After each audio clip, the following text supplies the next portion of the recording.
હમણાં જ આપણી વચાળેથી પધાર્યા પૂજ્ય દેવલમાં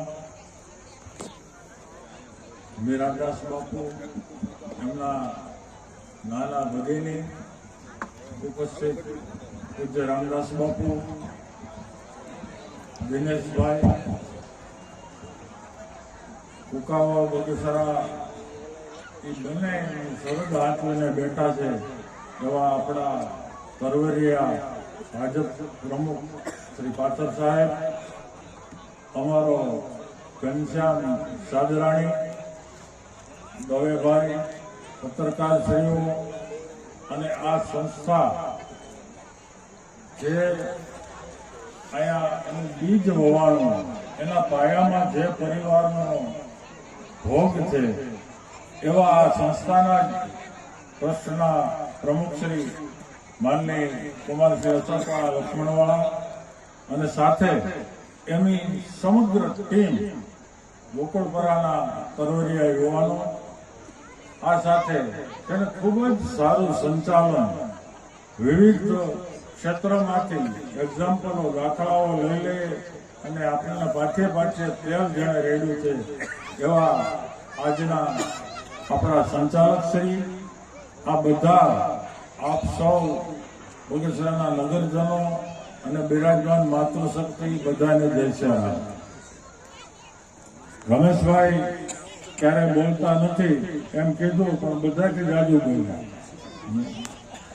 મને તો અશોકભાઈનો રામચરિત માનસ ઉપર બોલવાની વાત હતી, પણ એક જ આ પ્રસંગ લ્યો તો રામ વનવાસ વખતે શ્રી ભરતજી નંદીગ્રામમાં રહેતા અને નંદીગ્રામમાં ભરતજી ગાયો રાખે, એ ગાયોને જવ ખવડાવે, એ જવ એના પગલામાંથી જ્યારે નીકળે એ જવને ધોવે અને રામસિંહનો જાપ કરતા કરતા ઈ જવને દળી અને એની બાટી જમી અને એને 14 વર્ષ પસાર કર્યા હતા. એટલે ગૌ માતા અને એનું મહાત્મ્ય શું છે એની ઉપરથી આપણને ખ્યાલ આવે. સમગ્ર વિશ્વમાં તેણે ગાયત્રી પરિવાર ઉભો કર્યો. એ રામ શર્માજીને પણ આ જ રીતે જવ અને તલ એ ગાયના પગલામાંથી સાફ કરી અને હુકવી દળી અને એની બાટી બનાવતા હતા. આ તપનો એક ભાગ છે અને આ આખી ટીમ જે કરેલી છે એ તો હું એમ કહું છું કે કદાચ ભગવાન ન પહેર્યા હોય તોય વંદનીય છે. એમના હૃદયમાં બિરાજમાન રામજીને વંદન કરું છું અને શિયારામદાસજી બાપુ કે જેનું નામ આ ગૌશાળા માટે જોડાયેલું છે, એ 1952માં બગસરા રામગઢમાં જયારે પધાર્યા ત્યારે કાશીની બાજુમાં દૌથવા ગામ છે, ગંગા કિનારા ઉપર, જ્યાં એમનો જન્મ, અને કાશીની અંદર એમને સિદ્ધ બાબા જેને કહેતા, એટલે કાશી વિશ્વનાથ મહાદેવ, એ કાશી વિશ્વનાથ મહાદેવનો એવો આદેશ થયો હતો કે તું સૌરાષ્ટ્ર કાઠિયાવાડ ભૂમિમાં જા અને ત્યાં આ શરતે 3 ગૌશાળા ઉભી કરવાની હતી.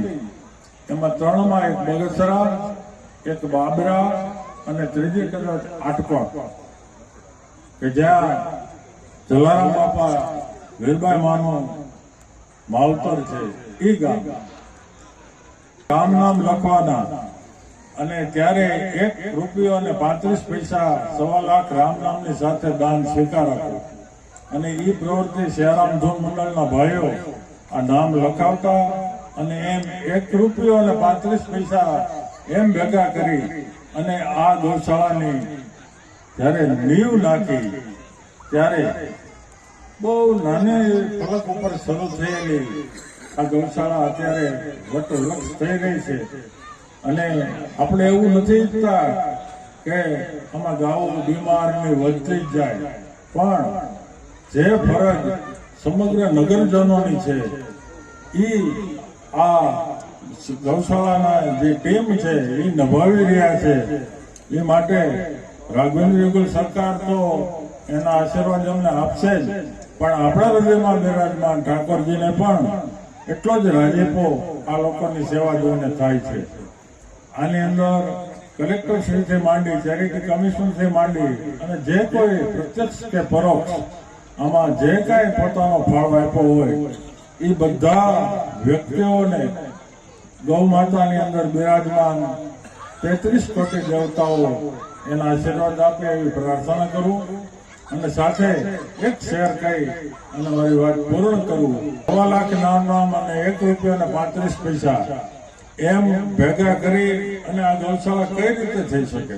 ટ્રસ્ટ હતો એ ટ્રસ્ટમાં હે ને તો આજ ગણમ છે કોઈ નહીં હોય. એક અશોકભાઈ લક્ષ્મણવાળાની જગ્યાએ આવ્યા. એક અશોકભાઈ જ અત્યારે હયાત છે, બાકી બધા ગામમાં પધારી ગયા છે. કે વિશાળ વૃક્ષોની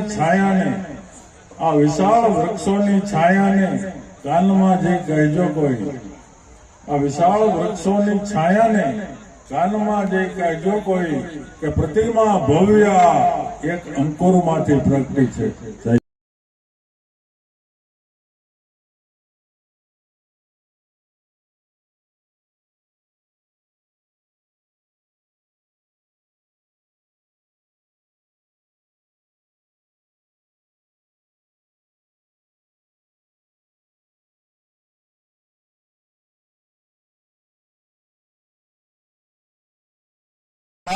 અયોધ્યામાં આપણે ફડાકા મારતી ધજાનું સનાતન ધર્મનું દર્શન કરી આપણે એમના આભારી છીએ કે એમની સરકારના નિર્ણય અને કારણની સાથે આપણે સૌ કોઈ બિરદાવીએ.